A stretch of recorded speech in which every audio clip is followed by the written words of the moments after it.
하나님 말씀 함께 보도록 하겠습니다. 오늘 우리가 함께 나눌 하나님 말씀은 이사야 64장 8절부터 12절까지의 말씀입니다.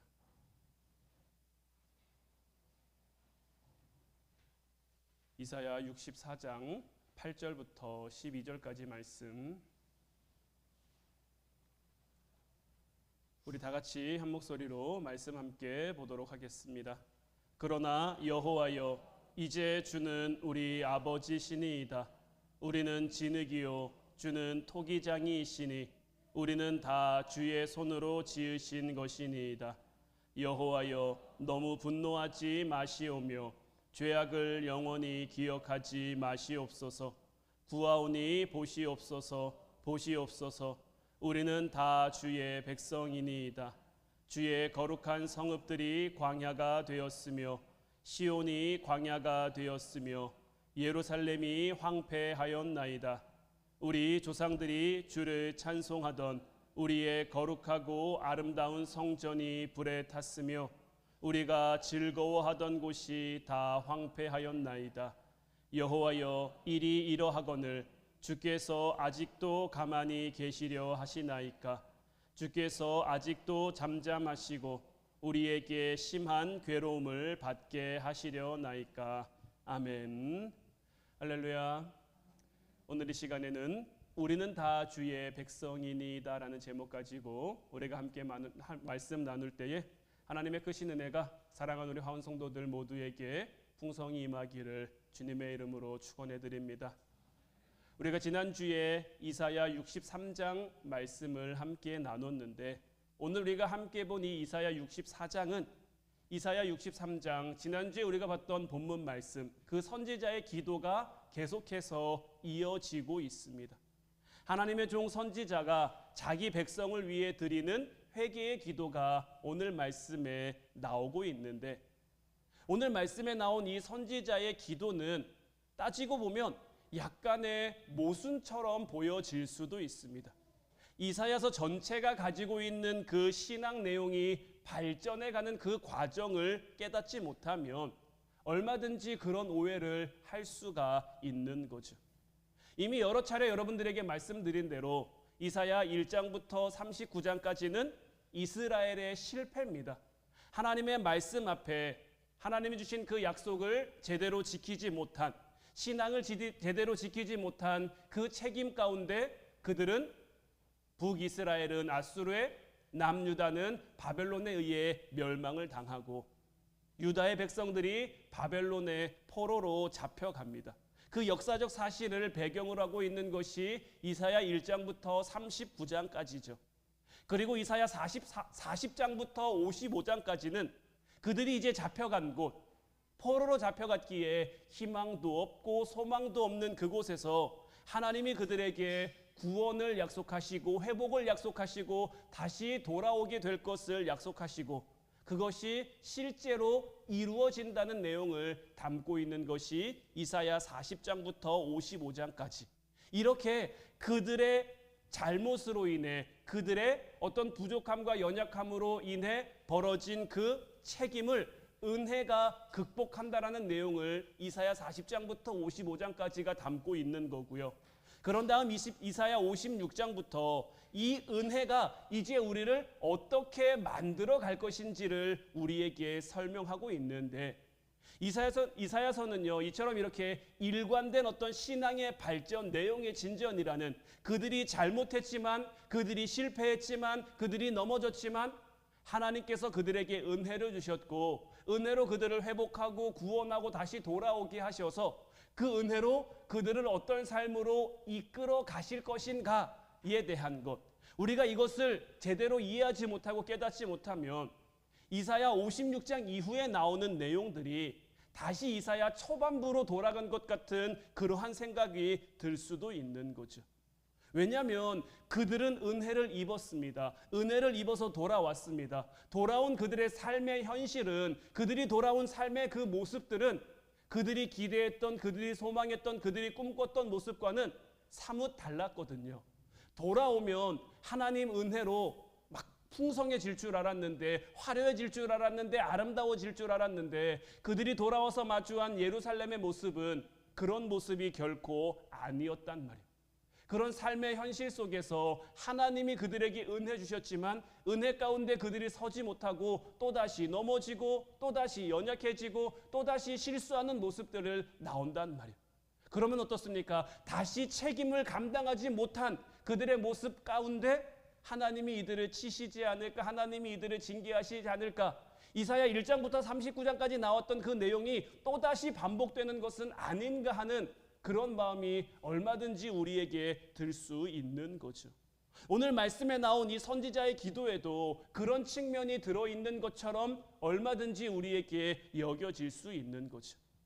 그러나 이사야 56장 이후는요, 분명히 하나님이 주신 은혜가 우리의 삶을 어떻게 이끌어가며 그 은혜가 우리에게 무엇을 가르쳐 주는지에 대해서 분명하고 명확하게 설명하고 있는 거예요.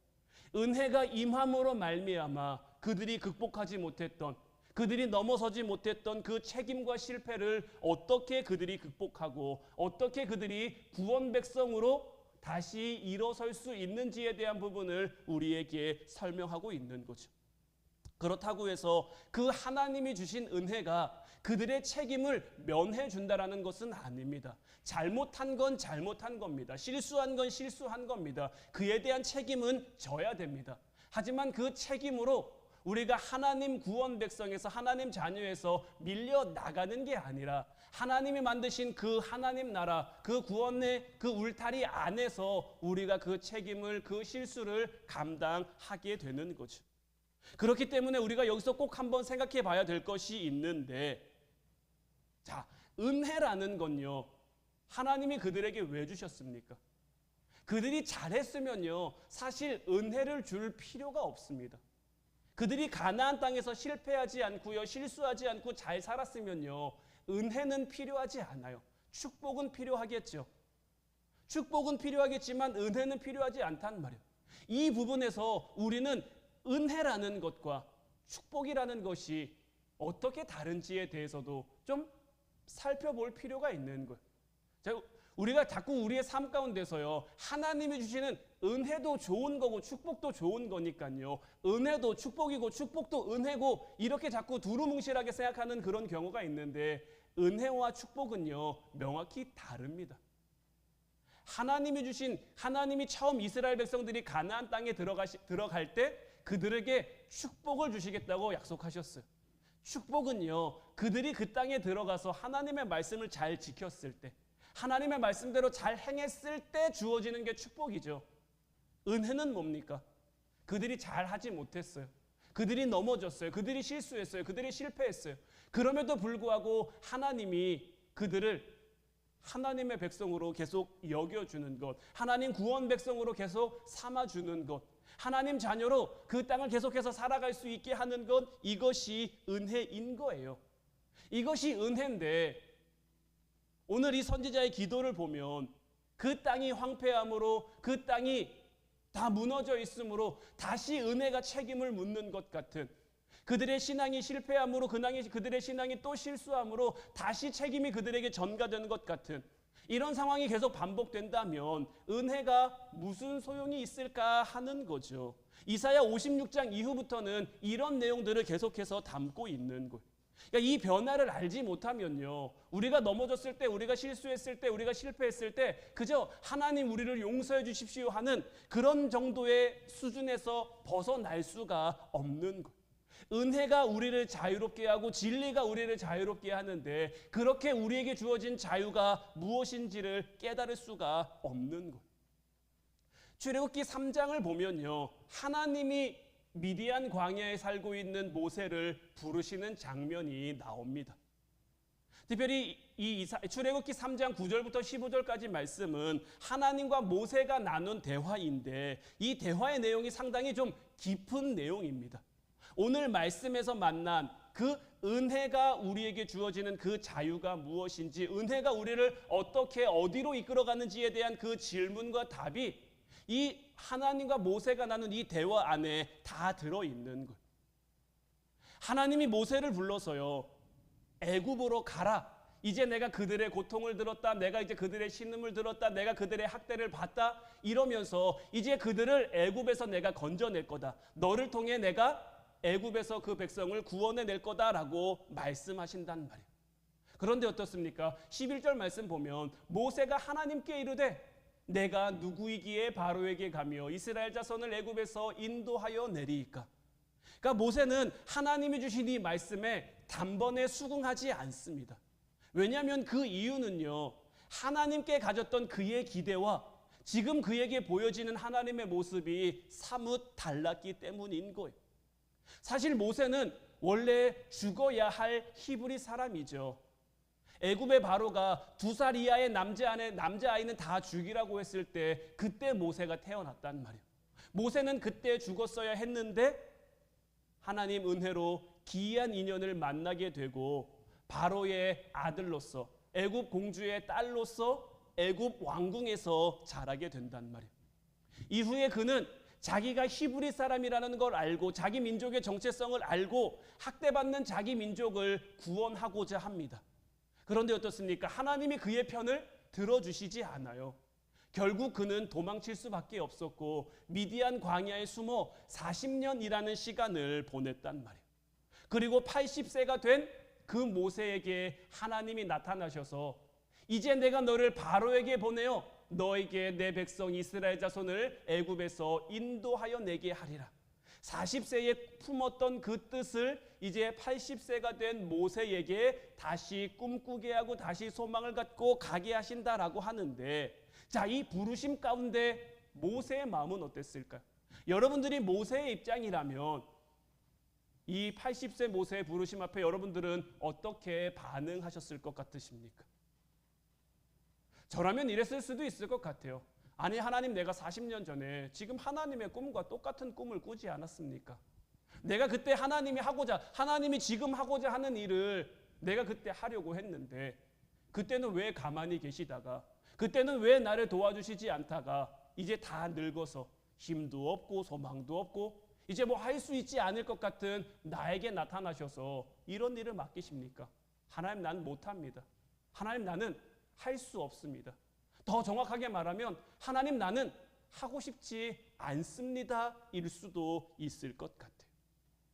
저라면 제가 모세였다면 아마 저렇게 부르시는 하나님의 그 말씀 앞에 40년이라는 시간 동안 철저히 그 미디안 광야에서 외롭게 하시잖아요. 이제 다 포기하고 다 내려놓고 그냥 살려고 하는데 이제서 나타나셔서 가라고 말씀하시면 내가 아멘하고 얼른 갈 것 같습니까? 저라면 이렇게 반응했을 것 같아요. 그래서 모세는 못 가겠다라고 말하는 거죠. 하나님이 다시 모세에게 말씀합니다. 하나님이 이르시되 내가 반드시 너와 함께 있으리라. 내가 그 백성을 애굽에서 인도하여 낸 후에 너희가 이 산에서 하나님을 섬기리니 이것이 내가 너를 보낸 증거니라. 모세가 하나님께 이르되 내가 이스라엘 자손에게 가서 이르기를 너희의 조상이 하나님이 나를 너희에게 보내셨다 하면 그들이 내게 묻기를 그의 이름이 무엇이냐 하리니 내가 무엇이라고 그들에게 말하리이까. 하나님이 모세에게 이르시되 나는 스스로 있는 자이니라. 하나님께서는 모세에게 나는 스스로 있는 자다라고 말씀하셨는데 이 나는 스스로 있는 자라는 그 말씀의 의미는 무엇일까요? 이 세상 모든 것들을 내가 만들었고 나는 스스로 누군가에 의해서 만들어진 존재, 누군가에서 창조된 피조물이 아니라 나는 스스로 있는 자고, 이 말씀을 통해 하나님께서 모세에게 말씀하고자 하시는 것은 뭐냐면 모든 시기와 모든 때와 모든 내용과 모든 승리는 스스로 있는 내가 만든다라는 거예요.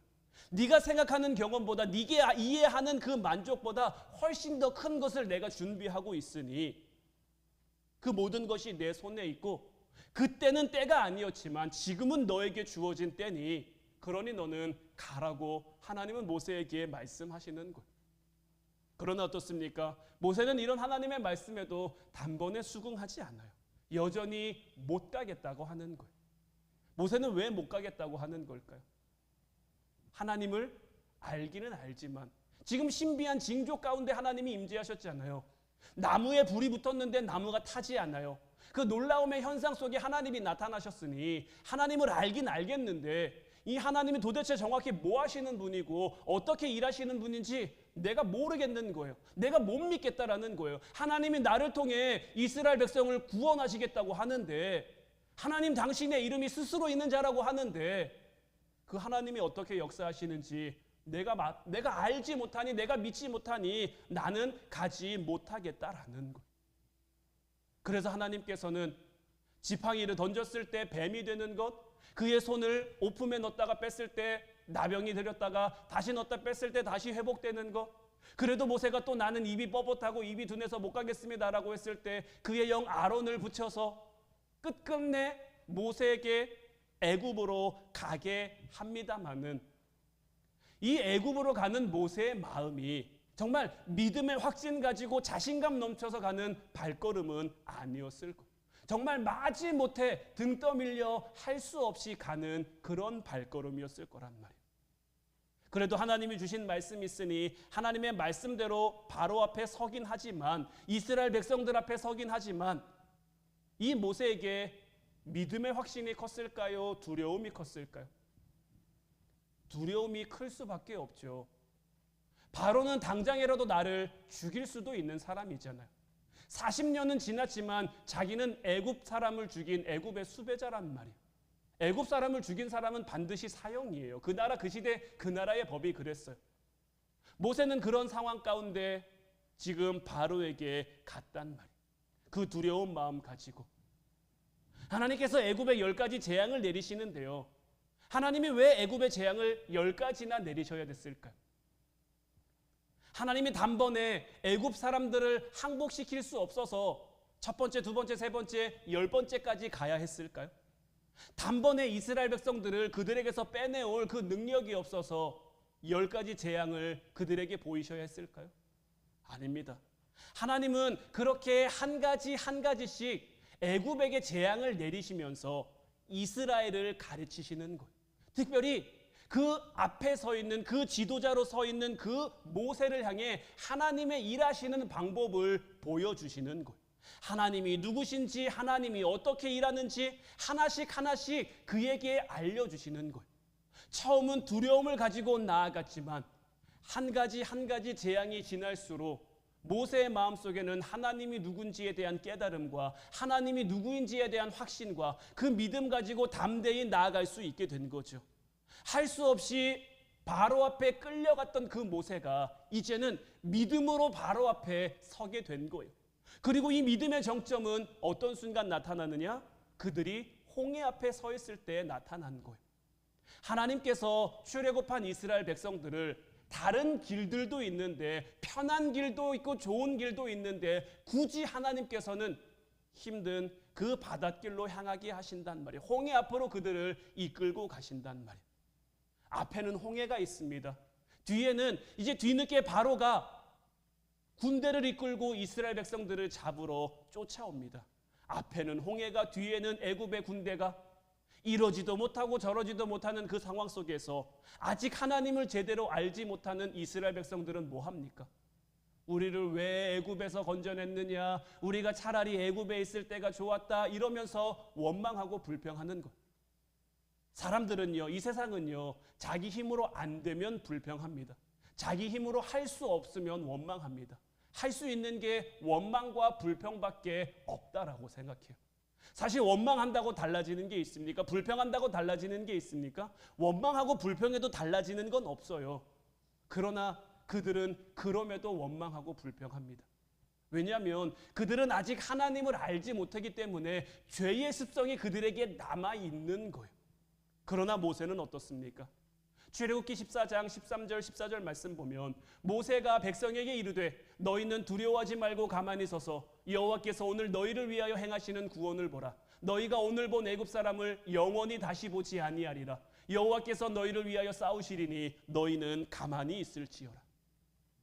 얼마나 놀라운 고백입니까? 너희는 두려워 말고 가만히 서서 하나님이 행하시는 그 구원을 보라는 거예요.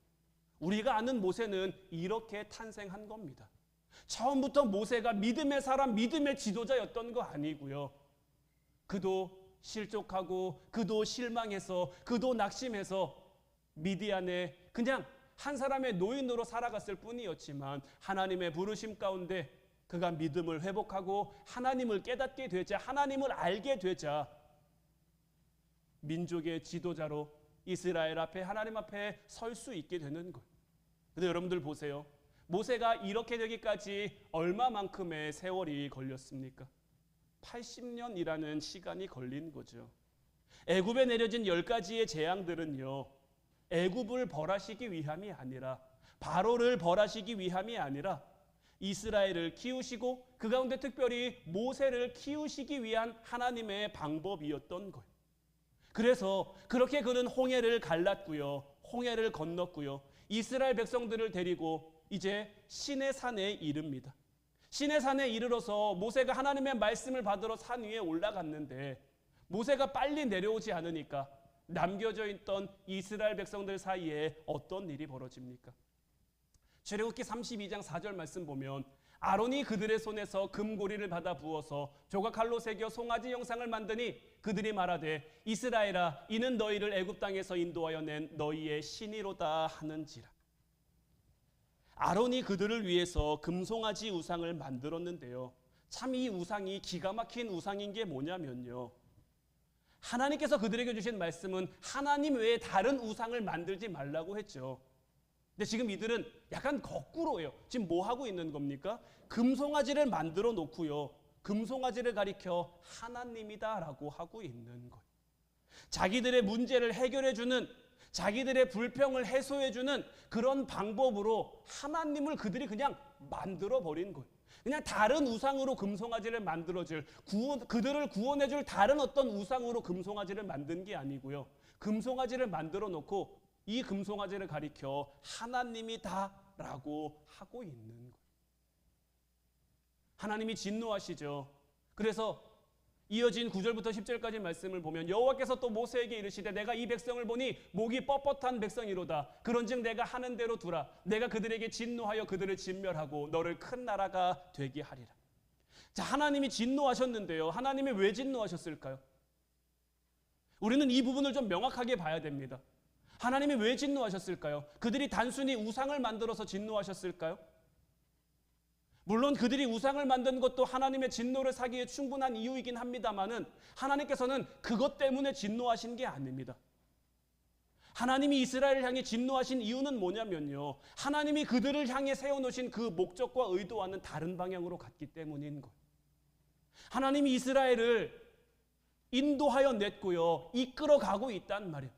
하나님이 인도하심 가운데 그들이 시내산에 왔고 이제 모세를 통해 말씀을 주어 그 말씀 가지고 가나안 땅에 들어가게 하려고 하는데 지금 당장 그들의 불편, 지금 당장 그들을 해소되지 않는 문제, 그런 것들 때문에 그들은 자기들의 하나님을 만들고 있는 거예요. 나의 하나님을 만들고 있는 거예요.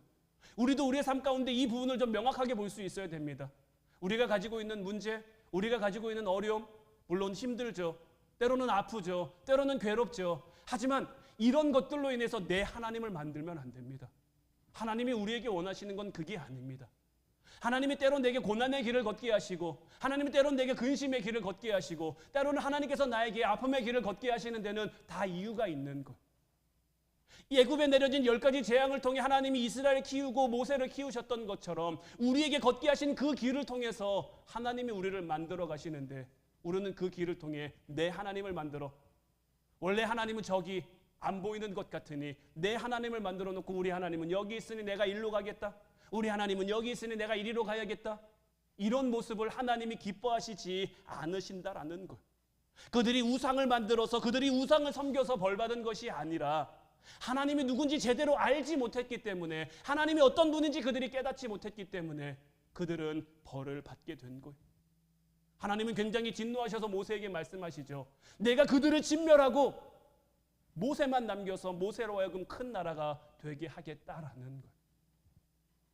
이런 하나님의 진노하심 가운데 이제 모세가 하나님 앞에 구합니다. 이어서 11절부터 13절까지 말씀 보면 모세가 그의 하나님 여호와께 구하여 이르되 여호와여 어찌하여 그 큰 권능과 강한 손으로 애굽 땅에서 인도하여 내신 주의 백성에게 진노하시나이까? 어찌하여 애굽 사람들이 이르기를 여호와가 자기의 백성을 산에서 죽이고 지면에서 진멸하려는 악한 의도로 인도해 내었다고 말하게 하시려 하나이까? 주의 맹렬한 노를 그치시고 뜻을 돌이키사 주의 백성에게 이 화를 내리지 마옵소서. 주의 종 아브라함과 이삭과 이스라엘을 기억하소서. 주께서 그들을 위하여 주를 가리켜 맹세하여 이르시기를 내가 너희의 자손을 하늘의 별처럼 많게 하고 내가 허락한 이 온 땅을 너희의 자손에게 주어 영원한 기업이 되게 하리라 하셨나이다. 지금 모세가 말하는 것은 뭐냐면요, 하나님은 그렇게 하실 수 없다라는 거예요. 왜냐하면 아브라함을 통해 주신 약속, 이삭을 통해 주신 약속, 야곱을 통해 주신 약속이 있는데 그들을 통해 하나님께서 지금까지 이루어 오신 일들이 있는데 그 이루어 오신 모든 일들을 다 없던 것처럼 다 무효화시키시겠냐라는 거예요. 하나님이 나를 통해 이 백성을 구원하시려고 나를 나일 강물에 던져지게 하셨고 애굽의 왕자로 자라게 하셨고 또 40년 동안 미디안 광야에서 나를 철저히 연단하셔서 지금 내가 이제 이 자리에 서게 됐는데 지금까지의 이 모든 과정들을 하나님 다 없던 것처럼 여기실 겁니까? 라면서 지금 모세는 하나님 앞에 이야기하고 있는 것. 모세가 이렇게 하나님께 이야기했더니요, 더 기가 막힌 일이 일어납니다. 14절 말씀 이어서 보면 여호와께서 뜻을 돌이키사 말씀하신 화를 그 백성에게 내리지 아니하시니라. 하나님이 모세의 말을 듣고요, 그 마음을 돌이키십니다. 하나님이 진노하셔서 그 백성을 다 진멸하려고 하셨는데 모세의 이 이야기를 듣고 그 뜻을 돌이키셨어요. 하나님은 왜 모세의 말을 듣고 그 마음을 돌이키셨을까요? 하나님의 이 진노하심, 물론 이스라엘 백성들의 그 잘못과 실수와 실패로 인한 하나님의 진노하심이죠. 하지만 이 모든 것들은 하나님께서 모세를 키워가시고 모세를 세워가시고 또 마찬가지로 모세와 함께하는 그 이스라엘 백성들을 연단해 가시는 그 과정들인 거예요. 지금 하나님의 목적, 지금 하나님의 계획이 무엇입니까? 모세가 하나님을 더 알아가는 것, 이스라엘 백성들이 더 하나님을 알아가는 거예요. 그래서 하나님께 열심을 낼 수 있는 것. 그래서 모세가 이 하나님의 뜻을 가지고 백성들 앞에서 기도합니다. 뭐라고 기도하냐면요, 이튿날 모세가 백성에게 이르되 너희가 큰 죄를 범하였도다. 내가 이제 여호와께로 올라가노니 혹 너희를 위하여 속죄가 될까 하노라 하고 모세가 여호와께로 다시 나아가 여짜오되 슬프도소이다. 이 백성이 자기들을 위하여 금신을 만들어 싸우니 큰 죄를 범하였나이다. 그러나 이제 그들의 죄를 사하시옵소서. 그렇지 아니하시오면 원하건대 주께서 기록하신 책에서 내 이름을 지워버려 주옵소서. 내용만 보면 굉장히 간단한 기도 같지만 사실 무시무시한 기도죠. 내 이 기도에 담겨진 의미는 이런 겁니다. 하나님, 우리는 실수합니다. 하나님, 우리는 넘어집니다. 왜냐하면 우리는 창조주가 아니니까요. 우리는 하나님이 아니니까 우리는 실수할 수도 있고 넘어질 수도 있습니다. 우리의 모든 실패 가운데, 우리의 모든 넘어짐 가운데 우리의 이 못난 것을 하나님이 은혜로 덮어주시고 하나님이 극복하게 해주시지 않으면 우리는 살 수 없습니다. 그럴 바에는 차라리 하나님, 우리를 그냥 기계로 만드시면, 하나님을 예배하는 기계, 하나님 말씀에 순종하는 기계로 만드시면 하나님도 이런 걱정할 것도 이런 염려할 것도 없으실 텐데, 하나님이 우리를 기계로 만드실 것이 아니면 우리에게 하나님의 책임 있는 백성이 될 그 기회를 달라고 기도하는 거예요. 그 기회를 우리에게 주시지 않을 거면 차라리 내 이름도 빼달라는 거예요. 나도 앞으로 어떻게 될지 모른다라는 거죠. 내가 지금 이렇게 하나님 앞에 서기까지 80년이 됐지만 80년에 거쳐서 내가 하나님 앞에 믿음으로 설 수 있는 사람이 됐지만 내가 지금 한번 믿음의 사람으로 섰다고 한번 그 믿음이 평생 갈 수 있을 거라고 우리가 어떻게 장담합니까? 우리가 어떻게 보장합니까? 하나님이 하나님 당신의 그 기쁘신 뜻을 채우기 위해 우리를 만드셨으니 우리가 그것을 충분히 이해하고 납득하고 그렇게 될 수 있도록 하나님, 우리에게 책임 있는 하나님의 백성, 오늘 말씀의 제목처럼 우리는 다 주님의 백성이니 우리가 주님의 백성으로 살아갈 수 있는 그 기회를 우리에게 달라는 것. 하나님이 은혜로 물론 우리를 세워주셨죠. 은혜를 구원해 주셨죠. 그 하나님의 은혜를 알면 우리가 이러면 안 되지만, 그 하나님의 은혜를 알면 우리가 이렇게 살아가면 안 되지만, 우리는 연약하기에, 우리는 부족하기에 오늘 또 넘어지고 오늘 또 실수합니다. 하지만 하나님, 우리로 하여금 이것을 깨닫게 하시어 우리로 하여금 책임 있는 하나님의 백성. 오늘 본문 말씀에 나온 것도 그 내용인 거예요. 그러나 여호와여, 이제 주는 우리 아버지시니이다. 우리는 진흙이요 주는 토기장이시니 우리는 다 주의 손으로 지으신 것이니이다. 여호와여, 너무 분노하지 마시오며 죄악을 영원히 기억하지 마시옵소서. 구하오니 보시옵소서, 보시옵소서. 우리는 다 주의 백성이니이다. 주의 거룩한 성읍들이 광야가 되었으며 시온이 광야가 되었으며 예루살렘이 황폐하였나이다. 우리 조상들이 주를 찬송하던 우리의 거룩하고 아름다운 성전이 불에 탔으며 우리가 즐거워하던 곳이 다 황폐하였나이다.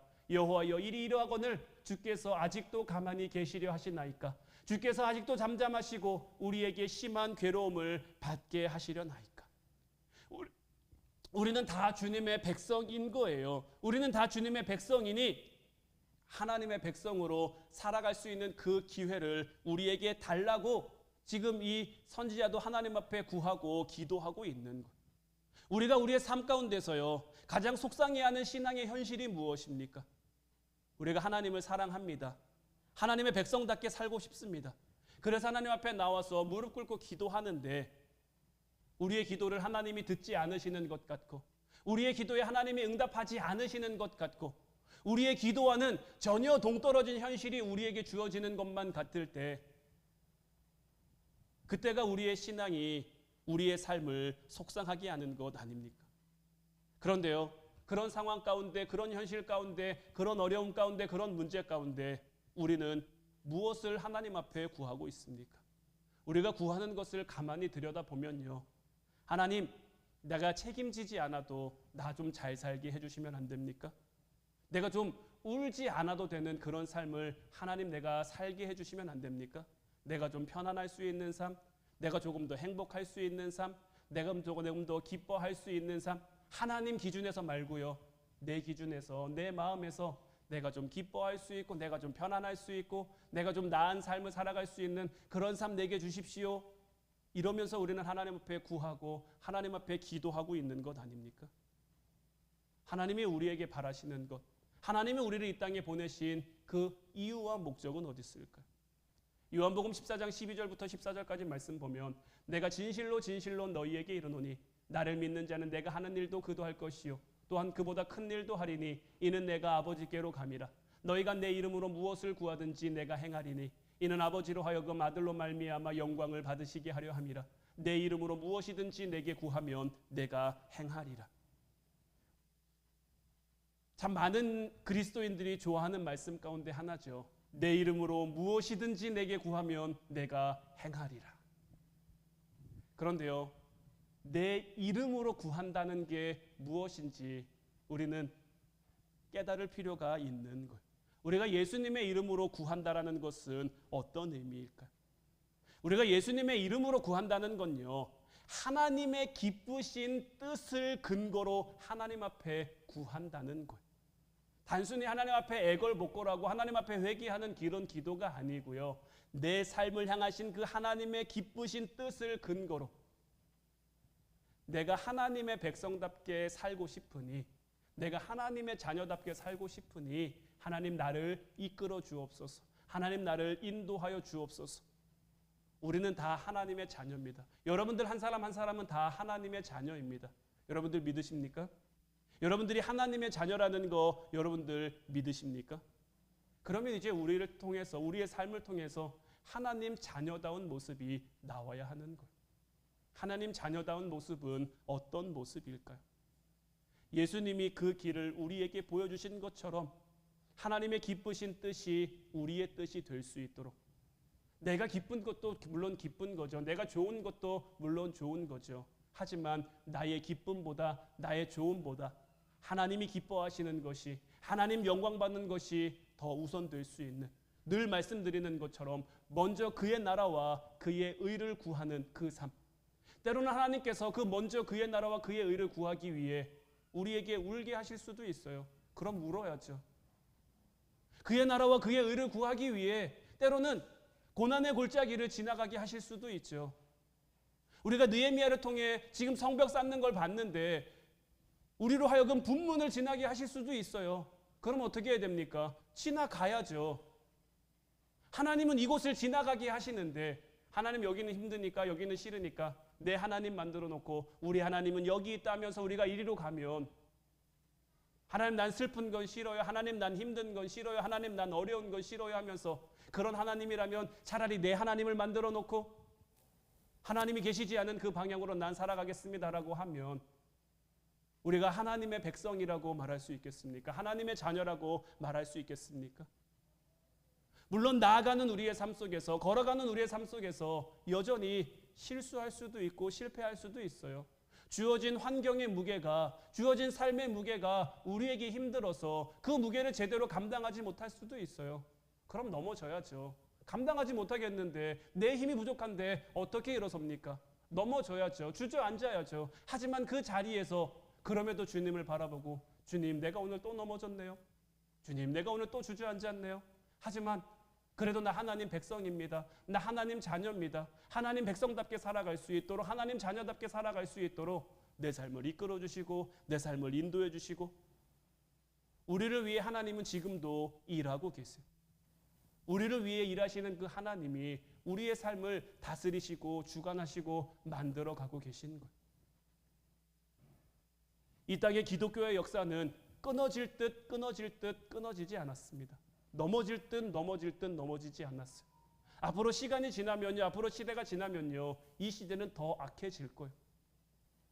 뭐 당장 30년 전과 지금만 봐도요, 시대가 얼마나 악해졌는지, 시대가 얼마나 타락했는지 참 비교가 안 될 정도예요. 근데 세월은 점점 빨리 흐르죠. 앞으로 10년이 지나면요, 이 시대가 어떻게 될지 몰라요. 지금도 뭐 동성애의 문제나 뭐 여러 가지 다른 문제들 때문에 사회적인 이슈들이 굉장히 많죠. 기독교가 탄압받을 만한, 기독교가 문제시될 만한 그런 상황들. 늘 말씀드린 것처럼 대놓고 탄압하지는 않아도 그 경계를 자꾸 무너뜨려서 너네가 하나님 믿는다면서 이들은 왜 사랑하지 못하냐고, 너희가 하나님을 믿으면서 이들은 왜 품지 못하느냐고, 그렇게 우리를 정죄하고 그렇게 우리를 비난하며 들어오는 그러한 사건들도 그러한 상황들도 우리를 향해 굉장히 많이 일어날 거예요. 하지만 그런 것들 가운데 우리가 할 건 단 하나입니다. 우리가 하나님의 백성이라는 것, 우리가 다 하나님의 백성이라는 것을 깨닫고 하나님의 백성답게 우리의 삶을 살아가면 되는 거예요. 실수하면 실수하는 대로, 넘어지면 넘어지는 대로 다른 것 보지 않고 그래도 내가 하나님 보겠습니다. 하나님 바라보겠습니다. 하나님을 향해 나아가겠습니다. 다짐하고 나아가면 그 하나님의 일하심 속에 우리에게 맡겨진 삶을 승리함으로 살아낼 수 있을 줄로 믿습니다. 이제 이 삶을 살아내는 저와 여러분들 모두가 되기를 주님의 이름으로 축원해 드립니다. 기도하겠습니다.